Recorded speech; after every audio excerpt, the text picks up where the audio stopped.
Joining me now is Susan Page, Washington Bureau Chief for USA Today. She's joining us from Washington.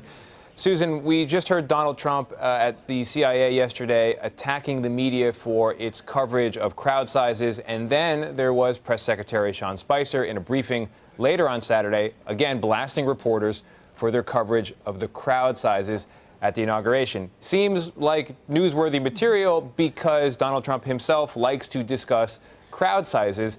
However, the reaction from the administration was particularly intense. What do you think is going on here? I think it's perplexing because, you know, there's no question who won the election. Donald Trump won the election. He was inaugurated on Friday. He is now president of the United States. Hey, everyone. Your host, Adam, is here. Okay, this is absolutely insane. This is the kind of thing you thought would never happen, but it's happening right now. And it's huge. Fox News.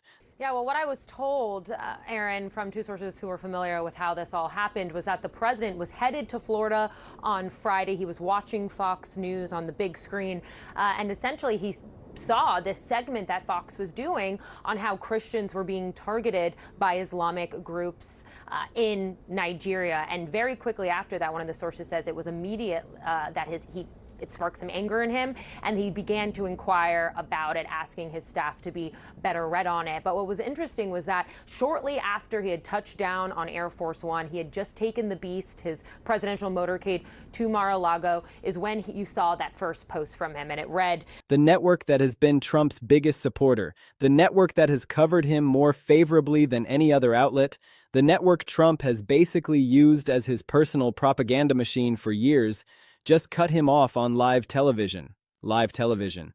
You probably heard we're going to be giving one particular person the Congressional Medal of Honor for what just took place in Venezuela. And met a lot of people right now. We were there for quite a while, and it was beautiful. These are great warriors. These are great patriots. And they're in very good shape, I will tell you that. In the middle of an interview, host Jesse Waters was talking to Trump, and Trump started ranting and lying about his rally attendance and the Epstein files. Waters tried to redirect him, but Trump just kept going. Can I clarify something you posted on Truth Social last night? You urged House Republicans to vote in favor of this Epstein release bill they're going to vote on tomorrow. I just want to be super clear on your position. Do you want to see that pass the Senate? Would you sign that bill if it gets to your desk? I do want to. Here's what I want. We have nothing to do with Epstein. The Democrats do. All of his friends were Democrats. You look at this Reid Hoffman, you look at Larry Summers, Bill Clinton, they went to his island all the time, and many others. They're all Democrats. And then Fox producers literally cut the feed. They ended the interview. They cut Trump off mid-rant. They blamed it on technical difficulties, but everybody knows what really happened. The producers decided Trump was embarrassing himself so badly that they had to shut him down. For Fox to cut Trump off, to literally shut down an interview with him because he was lying and ranting, that's a massive signal. That's Fox essentially saying, we can't do this anymore. We can't keep defending this guy. We can't keep platforming these lies. We have to cut the feed. The interview happened on February 2nd, 2026, just a few days ago. This was supposed to be a friendly interview. An easy softball where Trump could say whatever he wanted, and Waters would nod along and agree with him. That's how Fox News usually works. That's how the relationship between Fox and Trump has worked for years. But this time, something went wrong. This time, Trump decided to use the platform to lie his ass off about his rally attendance and about the Epstein files. And when he did that, when he started ranting and attacking Waters and attacking Fox News, the producers decided they had to shut it down. The timestamp is important. 8:42 p.m. Eastern Time. That's when the feed got cut. That's when producers made the decision to end the interview. And it wasn't some natural end to the interview. It wasn't like they ran out of time. The feed just cut out. The screen went black, and Fox blamed it on technical difficulties. They said there was a signal loss. But insiders, people who work at Fox, people who know what actually happened, they're leaking that it was a deliberate producer call. The producers literally told the technical team to cut the feed because Trump was embarrassing the network so much. And here's what Trump was actually saying that was so bad it caused Fox to cut the feed. Trump was attacking the network for covering his half-empty North Carolina rally. Trump was claiming that the rally was packed, that 20,000 people showed up. 20,000. But we have video proof that the venue was half empty. We have pictures of empty seats. We have evidence that only a few hundred people were there. So Trump is standing there on Fox News on live television, lying about his own rally attendance. He's claiming something happened that clearly didn't happen. And Waters, the host, tries to redirect. He tries to get Trump to talk about something else. He says, "Mr. President, let's talk about the economy." But Trump doesn't stop. Trump doubles down. Trump keeps ranting about the rally numbers. Trump keeps insisting there were massive crowds. Trump keeps attacking the media for lying about his attendance. And then he pivots to the Epstein files. He's ranting about that too, calling the whole thing a hoax, claiming the files have been released in full and that they exonerate him. But that's a lie. Congress is still demanding full transparency on the Epstein files. Documents are still being withheld. Trump is still suppressing information. So Trump is standing there on Fox News lying about the Epstein files, claiming everything's been released and he's been exonerated, when the truth is he's been fighting Congress tooth and nail to keep information hidden. So Trump is going on these rants. He's attacking Waters. He's attacking Fox News. He's lying about his rally attendance. He's lying about the Epstein files. He's just completely melting down on live television. And the producers at Fox are watching this and realizing this is a disaster. This is making us look bad. This is making Trump look insane. This is making our network look like we're platforming lies. And they're making the decision, we have to cut this off. We have to shut this down. We can't let this continue. So they cut the feed. They tell the technical team to kill the broadcast. And suddenly the interview ends. Suddenly Trump's rant ends. Suddenly the feed goes to black. And here's the crazy part. The whole thing is already out there. The whole thing is already on social media. The whole thing is already viral because people recorded it. People captured the rant. People captured Trump lying about his rally attendance.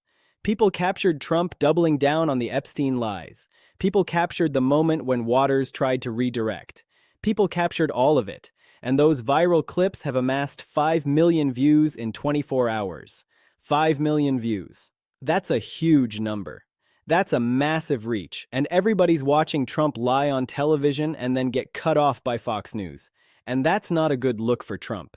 That's not good for his image. That's not good for his credibility. Let's understand the context, because this isn't something that happened in a vacuum. This is the culmination of things building for weeks. The rally attendance situation is what really set Trump off. His rally in Rocky Mount, North Carolina was a massive flop. The venue was half empty. Hundreds of people instead of thousands, a 95% drop in attendance compared to 2024. And Trump absolutely hated that. He couldn't stand the fact that his rally flopped. He couldn't stand the optics of a half-empty venue. So he lied about it. He posted on Truth Social that there were big crowds and everyone loves it. He pretended the rally was packed, but people weren't buying it. The videos and pictures were everywhere. Social media was filled with images of empty seats. People were talking about the collapse in rally attendance, and Trump was getting more and more frustrated because he couldn't control the narrative. He couldn't make people believe his lie. The truth was too obvious. Then there's the Epstein file situation. Trump has been fighting Congress over these files, threatening them with contempt charges if they keep pushing for transparency. He's been suppressing documents, withholding information, using presidential power to control what gets to the public. And that's been building tension for weeks. Trump's been getting more aggressive, making more threats, trying harder to suppress the story. But the story keeps growing. Congress keeps pushing. People keep demanding answers. And Trump is getting more and more frustrated. So Trump goes into the Fox News interview on February 2nd. He's been stewing about the rally flop for days. He's been getting angrier about the Epstein situation for weeks. And he's supposed to do a friendly interview with Waters. He's supposed to have a nice softball conversation where he can talk about his accomplishments. But Trump can't help himself. He has to vent. He has to attack. He has to rant about everything bothering him. And that's where it all comes out. He starts attacking Fox News. He starts saying Fox has been lying about his rally numbers. He starts claiming 20,000 people showed up in North Carolina when we all know that's not true. And Waters is sitting there realizing, oh no, This is going off the rails. This is not the interview we planned. Waters tries to redirect. Mr. President, let's talk about the economy. But Trump doesn't stop. He doubles down. He gets more aggressive. He keeps lying about his rally attendance. Then he pivots to the Epstein files and starts lying about that too, claiming they exonerate him when Congress is still demanding documents he's withholding. He's attacking Waters, attacking Fox News, completely losing his mind. And the producers in the control room are watching this and realizing it's out of hand.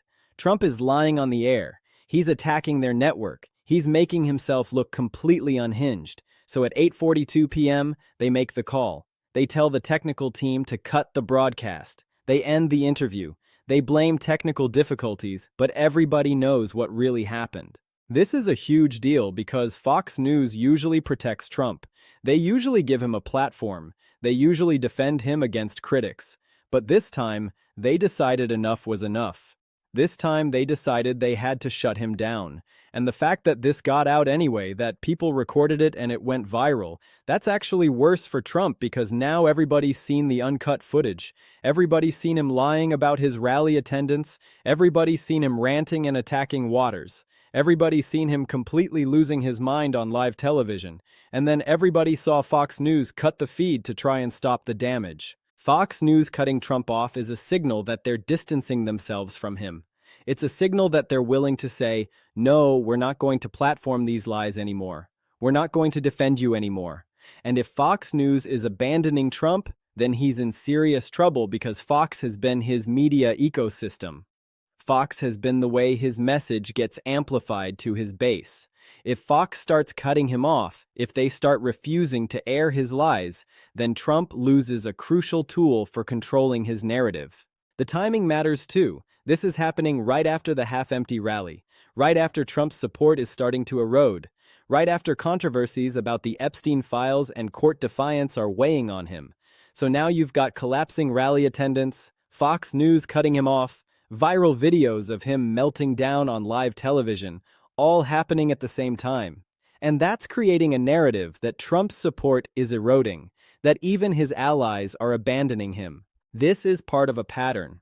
The half-empty rally in North Carolina, Trump losing support among his own base, Fox News cutting him off on live television, Trump melting down and lying about verifiable facts. It's all happening at once, creating a narrative that Trump is in trouble, that his support is eroding, that he's getting unstable and desperate. His approval has dipped below 45%. That's a significant drop. That's below where most presidents want to be going into the midterms. And that's going to make it harder for Republicans to turn out voters, harder for them to win in November. This moment represents a turning point. It represents the moment when even Trump's most loyal allies start to abandon him, the moment when his lies become so blatant that the networks that protected him can no longer do so, the moment when his support starts to crack. The beginning of the end of Trump's political power, because once you lose Fox News, you've lost a crucial part of your media ecosystem. Once your own allies are cutting you off on live television, you're in serious trouble. And that's where Trump is right now. And it's only going to get worse from here.